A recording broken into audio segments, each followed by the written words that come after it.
we don't know if AI is going to take jobs just as yet. It definitely has presented new job opportunities. There are over 45,000 AI-related job openings in India, with employers willing to pay up to 45 lakh per annum. The careers high in demand are for data scientists and machine learning engineers, a new report has now revealed. The report by tech staffing company TeamLease has highlighted the growing demand for AI professionals who are skilled in scripting languages and are capable of developing scalable machine learning models. In fact, more and more companies are branching AI revolution. As many as 56% of companies surveyed said that they were taking necessary steps to bridge AI demand-supply gap. The findings highlight the increasing AI importance of skills and growing demand for AI professionals in the Indian job market. Artificial intelligence has been a hot topic since the launch of ChatGPT in November of last year, bringing greater attention to the immense possibilities and the challenges that the technology presents. Joining me at this point in time, Rituparna, who's the co-founder of TeamLease. Rituparna, thanks very much for taking time out. I want to begin by asking, what are the core AI skills that an average worker must have at this point in time, and what sort of core findings of the survey should one look out to or look out for when it comes to AI?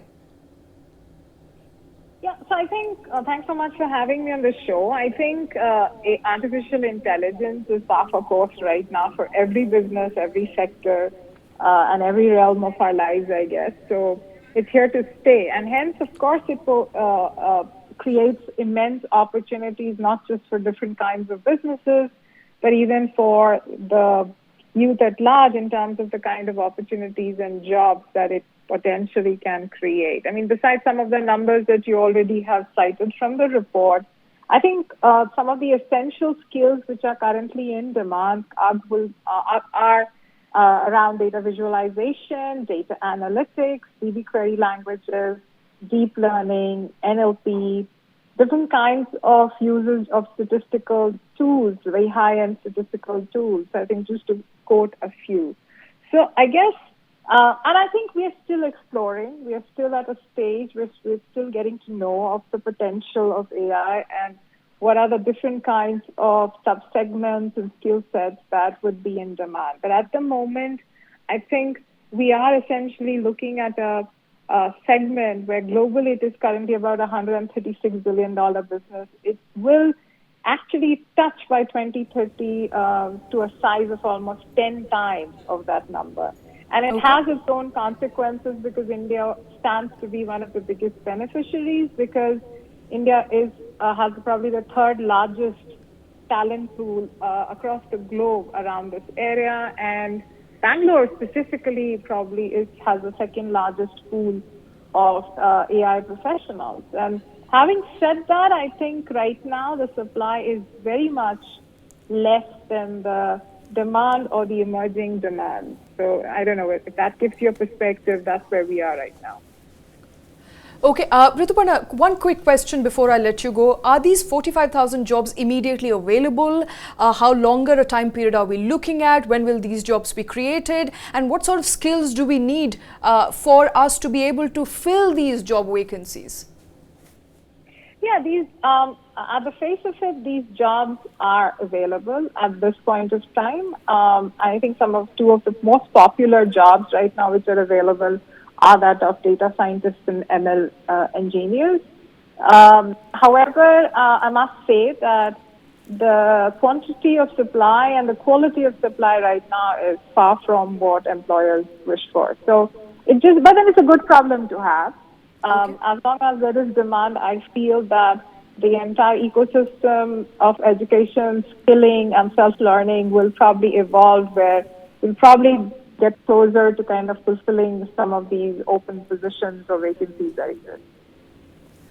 All right, Rituparna, thanks very much for joining us. I want to come to you, Rakesh, at this point in time. Should a tech employee be worried today with the constant progress in AI? No, I think, the march of technology, nobody can stop it, not even regulation, not even the policymakers. Let's be cognizant of that. There is need for upskilling and then, reskilling and relearning the entire module to be able to survive and sustain oneself.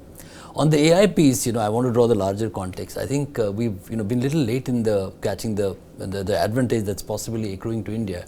India was among the first few countries about, I think, 5 years ago, the government of India set up an AI mission with Niti Aayog, and Professor Kamakoti at IIT Madras did a full report. So I do remember one of the key recommendations was that bringing in AI as part of the curriculum at major engineering and technology institutes in this country. I think we saw that, we heard that, probably we didn't implement it as well. Had that been the case, then India would be ready to really partake of this huge opportunity, because globally AI, whether it's in America or it's in all developed economies, AI and data science and machine learning are three major pillars of jobability when it comes to the top cluster of jobs. They're now replaced as the cream jobs, and that scenario is coming to India, because India's inherently placed strongly because of our technology plus point. But have we been able to harness that? I don't think we have yet brought in this particular faculty in our colleges and campuses. Second, the National Skill Development Council, there's a very active body that has been, so to say, activated in the last few years.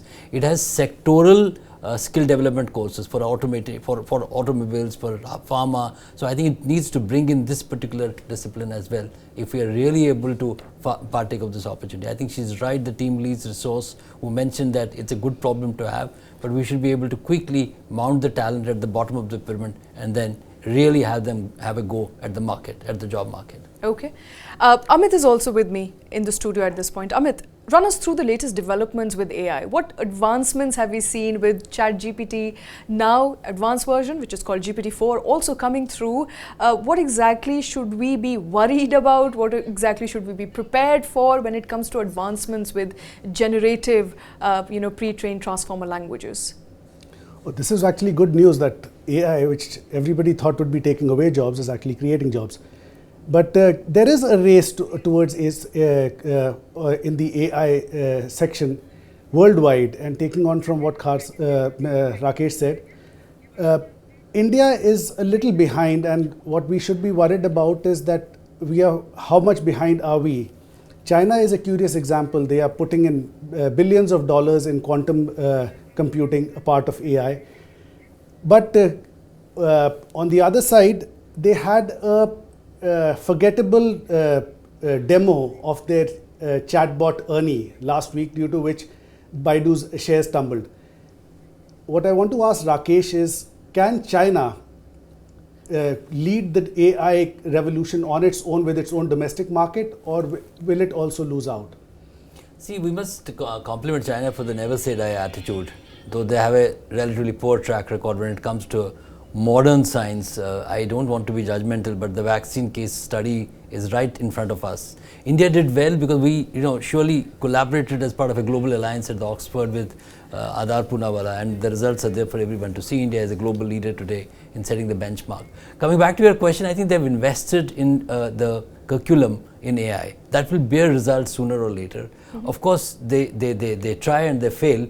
I think that formula should apply to any country, more so to India. But we cannot just sit back and just tie our hands and say that we are a technology leader, we have a demonstrated experience, and we thought of it earlier, but we haven't been able to follow up with the immediate action. So as I said, and I keep saying, in the Indian growth story context, stay ahead of the curve, don't do catching up.